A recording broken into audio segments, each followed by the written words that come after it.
नमस्कार दोस्तों, बहुत बहुत स्वागत है आपके अपने ही YouTube channel tech for India में। दोस्तों, आज की इस वीडियो में सीसी के इंटर्नशिप के बारे में आप लोगों को मैं पूरी जानकारी देने वाला हूं। कोई भी ऐसा क्वेश्चन है नहीं है जिसका मैं आप लोग को जवाब नहीं देने वाला हूं। दोस्तों, पहला दिन का जो टास्क है उससे लेकर मैं आप लोग को छठे दिन के टास्क तक आप लोग को पूरी के पूरी समस्या का समाधान करने वाला हूं। किस तरह से आप 15 में से 14 नंबर ला सकते हैं। दोस्तों, अभी आपको विश्वास हो सकता है कि नहीं होगा, पर दोस्तों जब आप इस वीडियो को एक बार शुरू से लेकर अंत तक देख लेंगे तो मैं आप लोगों को गारंटी देता हूं कि आपको विश्वास करना पड़ेगा। और आपको विश्वास सही चीज़ का करना होगा, सत्य पर आपको विश्वास करना होगा। तो दोस्तों, मैं आशा करता हूं कि वीडियो आपको पसंद आए। वीडियो अगर आप लोग को पसंद आए तो प्लीज़ लाइक करना, अपने दोस्तों को शेयर करना जिसे भी इस वीडियो का ज़रूरत हो।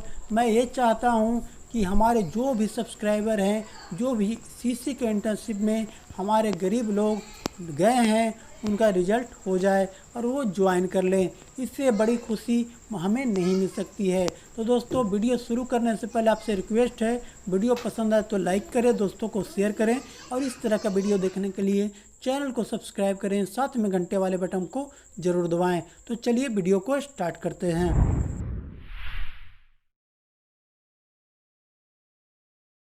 दोस्तों, जो आप लोग का पहला दिन का क्वेश्चन था, अभ्यर्थी अपने अनुभव के बारे में तथा आपको इस इंटर्नशिप से क्या अपेक्षा है 100 शब्दों में लिखें। तो इसे आप 150 शब्द में भी लिख सकते हैं या उससे भी ज़्यादा में भी आप लिख सकते हैं। आपको लिखना क्या है? आपको लिखना इस प्रकार से है कि जब आप इंटर्नशिप में गए तो कहाँ पर आप रिपोर्टिंग किए, उसके बाद वहाँ से आपको कहाँ भेजा गया, वहाँ पर आपको ठहरने के लिए किस तरह का प्रबंध किया गया, उस गांव का नाम क्या है, वहां पर आपको खाने के लिए क्या प्रबंध किया गया। उसके बाद आप लोग को जो 2 समूह मिला है, वो 2 समूहों से आपको पूरी जानकारी इकट्ठा कर लेना है। जैसे कि उस 2 समूहों में किस किस कैटेगरी के लोग जुड़े हुए हैं, उसके बाद उस 2 समूहों में जो है किस किस तरह का बचत होता है। जैसे कि यहाँ पर HRF भी होता है और जनरल सेविंग साप्ताहिक बचत भी होता है। तो दोस्तों, इन सब बातों को यहाँ पर आप लोग को लिखना है और उस समूह में क्या फ़ायदा है, उस समूह के दीदी से आप लोग को जानकारी लेना है कि इस समूह में जुड़ने से आप लोग को क्या क्या बेनिफिट हुआ, क्या क्या फ़ायदा हुआ। ये सब जानकारी आपको लेकर उसी जानकारी को आपको लिखना है। अदर आपको कुछ भी नहीं लिखना है। वो जीविका की दीदी आपको खुद बताएगी कि हमको इस समूह से जुड़ने से बहुत फ़ायदा हुआ। हम पहले लोन 5% पर लेते थे, जब हमारे कुछ काम आ जाते थे, हमारे पास पैसे नहीं रहते थे तो हम 5% सूद पर लेते थे। वही आज हमें इस समूह से जुड़ने के बाद 1% पर मिल जाता है और जब काम होता है तब हम ले सकते हैं। उसके बाद दोस्तों, आपको इंटर्नशिप से अपेक्षा क्या है? तो इंटर्नशिप से आपको अपेक्षा यही लिखना चाहिए कि जीविका के द्वारा जो संचालित कार्यक्रम है, जो भी काम जीविका के द्वारा हो रहा है, उसके बारे में ज़्यादा से ज़्यादा ज्ञान आपको लेना है और उसको बेहतर ढंग से करने के लिए आपको जानकारी देना है कि हम इसे बेहतर ढंग से करने का प्रयास करेंगे। और जीविका के दीदी से मिलकर हमें बहुत अच्छा लगा। हम भी सोचते हैं कि इस जीविका के दीदी को और ऊपर ले जाएं। इसके बारे में आपको इन्हीं शब्दों उसके बाद दोस्तों, जो आप लोग का दूसरा दिन का टास्क था उसके बारे में मैं आप लोग को जानकारी दे देना चाहता हूं। तो यहाँ पर आप लोग का टास्क था, प्रतिभागी को स्वयं सहायता समूह की निर्धारित की गई 2 बैठकों में भाग लेना है एवं उनके गठन एवं कार्यकलाप को समझना है। दोनों स्वयं सहायता समूह के लिए अगले 6 महीने की मीटिंग की कार्यसूची तैयार करनी है। तो दोस्तों, इसके बारे में मैं आप लोग को कुछ जानकारी दे देना चाहता हूं जिससे आप लोग को कुछ सपोर्ट मिल सके। तो दोस्तों, आप लोग को पहला माह, दूसरा माह, तीसरा माह, चौथा माह, 5वां माह एवं 6ठा माह करके आप लोग को लिखना है। तो पहला जो माह है उसमें आप लोग को समूह के बारे में जानकारी, प्रशिक्षण के बारे में एवं खाता खुलवाने के बारे में भी आप लिख सकते हैं। उसके बाद दूसरे माह में आप उसमें जो फंड होता है उस फंड के बारे में आप लोग को जानकारी देना है। जो जो भी फंड है उसके दिलाने के लिए जो कार्रवाई है वो कार्रवाई आप लोग को करना है। तीसरा महीना में जो दीदी का हस्ताक्षर नहीं करने आता है उन लोग को हस्ताक्षर करने के लिए सिखाना है और भी जो योजनाएं हैं उन योजनाएं के बारे में आप लोग को जानकारी देना है। उसके बाद दोस्तों चौथा माह में जो समूह के ग्राम संगठन है उससे जोड़ने की तैयारी करना है कि जो समूह पंचसूत्रा का पालन करता है वो समूह उसमें ग्राम संगठन में जोड़ा जा सकता है। इसके बारे में भी आप लिख सकते हैं।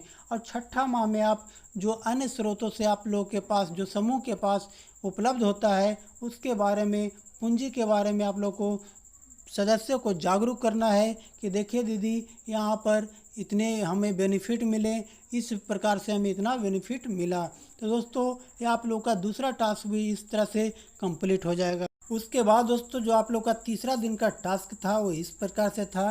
प्रतिभागी को ग्राम संगठन VO की निर्धारित की गई बैठक में भाग लेंगे, उनके गठन एवं कार्यकलाप को समझकर उनके लिए अगले 6 महीने के बैठकों की कार्रवाई तैयार करेंगे। तो दोस्तों आप लोग इसी तरह से इसका भी आप लोग को जवाब देना है। जैसे कि आप टास्क नंबर 2 के बारे में भी आप लोगों को मैं जवाब दिया, आप लोग को जानकारी दिया, इसके बारे में भी आपको इसी तरह से जानकारी देना है। तो दोस्तों पहला माह, दूसरा माह, तीसरा माह, इसी तरह से आपको छठा माह करके आपको इसके बारे में जानकारी देना है। इसमें मुझे लगता है आप लोग को ज़्यादा समझाने की हमें ज़रूरत नहीं है। जैसे कि पहला माह में इसमें आप लिख सकते हैं, कुछ भी लिख सकते हैं, जैसे कि सदस्यों की वृद्धि के बारे में आप लोग को चर्चा करना है। उसके बाद सदस्यों को वृद्धि संबंधित गतिविधियों के बारे में आप लोग को जानकारी, प्रशिक्षण दिलवाना है। उसके बाद दोस्तों सरकारी योजनाओं के बारे में जानकारी दिलवाना है। इसी तरह से आपको 6 यहाँ पर छठा माह तक आपको लेकर के जाना है। उसके बाद दोस्तों मैं आप लोग को ले चलता हूँ 4 नंबर का जो आप लोग का चौथा दिन का टास्क था उसके बारे में आप लोग को जानकारी दे देता हूँ। तो दोस्तों इसमें लिखा गया है निर्धारित गांव के छूटे हुए संभावित घरों या फिर प्रवासी की पहचान करना जिनका समावेश किया जा सके, जिसे जीविका से जोड़ा जा चुके। उसके नीचे एक फॉर्मेट भी बना हुआ है जिसमें नाम, आयु, स्थिति, छूटे हुए प्रवासी, छूटे हुए हैं या नहीं छूटे हुए हैं आपको लिख देना है। उसके बाद उनका आधार नंबर आपको लिखना है। उसके बाद आपको टिप्पणी में कुछ अगर है तो आपको लिख देना है। तो दोस्तों मैं समझता हूँ इस कार्य को आप बहुत ही आराम से कर लेंगे। इससे आप CM का भी मदद ले सकते हैं, ग्रामीण का भी मदद ले सकते हैं कि कौन ऐसे लोग हैं जो बाहर से आए हैं और समूह में उनके परिवार का कोई भी सदस्य नहीं जुड़ा हुआ है, या फिर कौन ऐसे लोग हैं, कौन ऐसे इस गांव में लोग हैं जिस गांव में आपको भेजा गया है जो अभी तक समूह से नहीं जुड़ पाए हैं, वो गरीब हैं, SC में हैं, ST कैटेगरी में हैं, मगर अभी तक वो समूह से नहीं जुड़ पाए हैं। उनको समूह के बारे में जानकारी इकट्ठा करना है और उनका सूची तैयार करना है। तो दोस्तों ये आप लोगों का चौथा दिन का भी टास्क मैं आप लोग को जानकारी दे दिया हूँ। मैं अब आप लोग को बताता हूँ 5वां दिन का आप लोग का जो टास्क है वो क्या है। तो दोस्तों आप लोग का जो 5वां दिन का जो टास्क था वो इस प्रकार से था। स्थानीय कम्युनिटी मोबिलाइजर से संवाद स्थापित करना और स्वयं सहायता समूह में उनकी भूमिका और जिम्मेदारियों को समझाना, जो आपको अधिकतम 200 वर्ड में लिखना है। तो दोस्तों आप किस प्रकार से लिख सकते हैं, तो आप सबसे पहले उस समूह के CM से आपको सारी जानकारी उपलब्ध कर लेना है। जैसे कि आप कितने समूह को देखते हैं, ठीक है, उस समूह में आपका क्या क्या काम है, साप्ताहिक बैठक आप करवाते हैं या नहीं करवाते हैं, समूह की बैठक में कौन कौन सी किताब की आप सहायता लेते हैं, उस पर आप लेन देन, कार्यवाही पुस्तिका जैसे हो गया, लेन देन प्रपत्र हो गया, इस तरह से कितने बुक आप देखते हैं उसमें आप लिखती है। उसके बाद दोस्तों समूह के जो दीदी है लेन देन में जो बैठक समाप्ति होने से पहले सभी सदस्यों को क्या सुनाती है, जिस किताब में सभी समूह को दीदी को पता रहे कि अभी इस मीटिंग में क्या क्या हुआ। उसके बाद दोस्तों जो समूह के जो CC दीदी हैं प्रत्येक माह समूह का मासिक प्रतिवेदन तैयार करती हैं। इस तरह से आपको लिखना है। वो सारे समूह के जो CM है आप लोग को बता देगी। वो आप लोग को पूछ लेना है कि हमें 200 वर्ड में लिखना है, किस तरह से हम 200 वर्ड में इसे लिख सकते हैं। उसके बाद बहुत तरह का जो काम है वो आप लोग को जानकारी दे देंगे, जैसे कि सीएम दीदी समूह में सभी प्रकार के सूचना को अविलंब देती है व कार्यवाही पुस्तिका में लिखती है।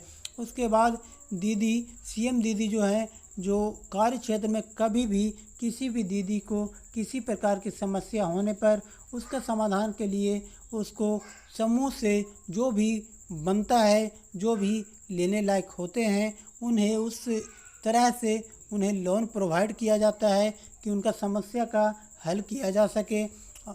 उसके बाद सीएम दीदी का और भी काम है, जैसे कि समूह में चर्चा करवाना। जो समूह के दीदी को लिखना नहीं आता उन्हें हस्ताक्षर करने के लिए सिखाना। जो समूह के दीदी कभी बैंक नहीं गई है उन्हें अध्यक्ष, कोषाध्यक्ष एवं सचिव बनाकर बैंक में अहम योगदान दिलवाना। ये सब काम जो है सीएम का है। तो दोस्तों इस तरह से आप लिख सकते हैं। आप 200 शब्द में पूरी बढ़िया से आप लिख सकते हैं, जिससे जो भी आपका कॉपी को चेक करे उसे लगे कि यहाँ कुछ लिखा हुआ है। तो दोस्तों ये तो हो गया आपका पांचवा दिन का टास्क। अब मैं आप लोग को छठे दिन का जो आप लोग का टास्क है उसके बारे में कुछ जानकारी मैं आप लोग को शेयर करना चाहता हूँ। मैं ये चाहता हूँ कि टेक फॉर इंडिया के जो भी सब्सक्राइबर हैं, जो हमारे वीडियो पर विश्वास करते हैं, उन्हें कभी ये महसूस ना हो कि हमारा जो ये चैनल है वो किसी काम का नहीं है, इस पर गलत न्यूज़ आता है। और दोस्तों जो छठा दिन का जो क्वेश्चन है, स्थानीय कम्युनिटी कोऑर्डिनेटर से संवाद स्थापित करना और परियोजना में उनका भूमिका और जिम्मेवारी को समझना। तो दोस्तों इसे आप BRLP के वेबसाइट से भी जानकारी ले सकते हैं। कम्युनिटी कोऑर्डिनेटर का क्या काम है, उनका क्या भूमिका है, आप बहुत आसानी से वहां से आप ले सकते हैं, या अगर आप कहेंगे तो मैं आप लोग को भी दे दूंगा। आपको BRLPS में जाना है, वहाँ पर रोल एंड रिस्पॉन्सिबिलिटी में आप लोग को जाना है। उसके बाद वहाँ पर आप लोग को सारे चीज़ों के बारे में जानकारी मिलेगा। जो स्टेट के मैनेजर हैं, उसके बाद जो ब्लॉक के हैं, ब्लॉक स्तर के जो स्टाफ हैं, सारे लोग के AC, CC, LHS, BPM, accountant, office assistant, सारे लोगों के बारे में आप लोग को जानकारी मिल जाएगा। वहाँ से आपको उसे समझ लेना है और उसी तरह का डाटा आप लोग को 6 नंबर का जो छठा दिन का जो टास्क है उसमें आप लोग को जानकारी दे देना है। मैं आप लोग को जब आप इन सारे चीज़ों पर ध्यान रखेंगे तो मैं एक गारंटी देता हूं कि जो आप लोग का 15 नंबर का जो आप लोग का फील्ड टास्क दिया गया है उसमें से 14 नंबर तो ज़रूर आप लोग को मिल जाएगा। 14 नंबर अगर नहीं मिला तो 13 नंबर तो पक्का मिलना है। तो दोस्तों आपको इन्हीं सारी चीज़ों पर ध्यान देना है। और हाँ दोस्तों, आप लोग से सिर्फ एक मैं रिक्वेस्ट हमेशा करता आया हूँ, पर मैं एक देखता हूँ कि आप लोग बस अपना फ़ायदा उठाते हैं और मैं एक लाइक करने के लिए बोलता हूँ। आप लोग को एक लाइक करने में लगता है कि पैसा लगता है, पर दोस्तों मैं आप लोग के लिए इतना कर रहा हूँ कि आप एक लाइक नहीं कर सकते हैं। जिन लोगों को इस वीडियो को ज़रूरत है उन लोगों के पास क्या आप इस वीडियो को भेज नहीं सकते हैं? मैं आप लोग से गुजारिश करता हूं।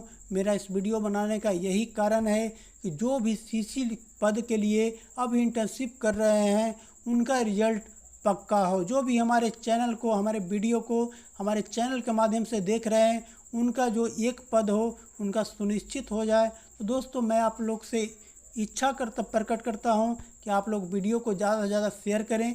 वीडियो अगर आप लोग को पसंद आया होगा तो प्लीज़ लाइक करें, दोस्तों को शेयर करें और इस तरह का वीडियो देखने के लिए चैनल को सब्सक्राइब कर लें, साथ में घंटे वाले बटन को ज़रूर दबाएं। तो मिलते हैं अगले वीडियो में, अपना ख्याल रखना।